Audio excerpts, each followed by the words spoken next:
सत्तेचा मोर्चा संपला त्यानंतर नेते मंडळी सगळे बाहेर पडली आणि कानाकोपऱ्यातनं राज्यातले जे सगळे कार्यकर्ते आले होते त्यांनी आता थेट मुंबईचा वडापाव खाण्यासाठी गर्दी जी आहे ती ठिकठिकाणी केल्याचं आपल्याला पाहायला मिळतंय। आपण जर पाहिलं तर मोठ्या उन्हातानात सगळे कार्यकर्ते जे आहेत ते सभा ऐकण्यासाठी त्यांच्या नेत्यांचं भाषण ऐकण्यासाठी अनेक वेळापासून बसले होते आणि आपण जर पाहिलं तर बरोबर सभा जी आहे ती 3:30 वाजता संपली आणि राज्यातल्या विविध भागातून आलेले सगळे कार्यकर्ते जे आहेत ते मुंबईतला खरं तर वडापाव घेण्याची आस्वाद त्यांना रोखता येत नाहीये। कुठून आलात तुम्ही? भिवंडी।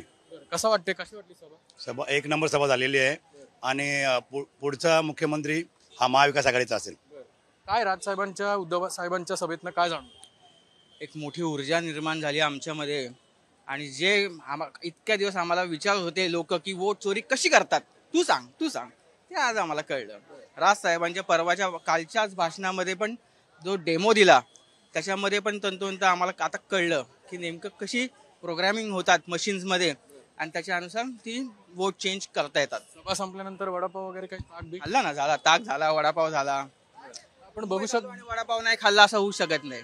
तर ही अतिशय बोलक्या प्रतिक्रिया या कार्यकर्त्यांच्या आहेत आणि मुंबई महापालिकेच्या बाहेर आपण जर पाहिलं तर मोठी गर्दी कार्यकर्त्यांची या ठिकाणी होताना दिसते आणि वडापाव आणि मुंबईचं एक वेगळं समीकरण आहे आणि त्याचाच अनुभूती त्याचीच प्रचिती घेण्यासाठी कार्यकर्त्यांची मुंबई महापालिकेच्या बाहेर एकच गर्दी पाहायला मिळते। कॅमेरामन सुमित भोसलेसह अक्षय बडवे, साम टीव्ही न्यूज, मुंबई।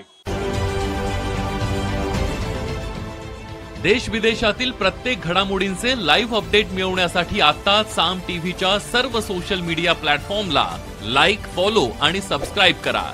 तसंच सर्व नोटिफिकेशनसाठी बेल आयकॉन प्रेस करायला विसरू नका।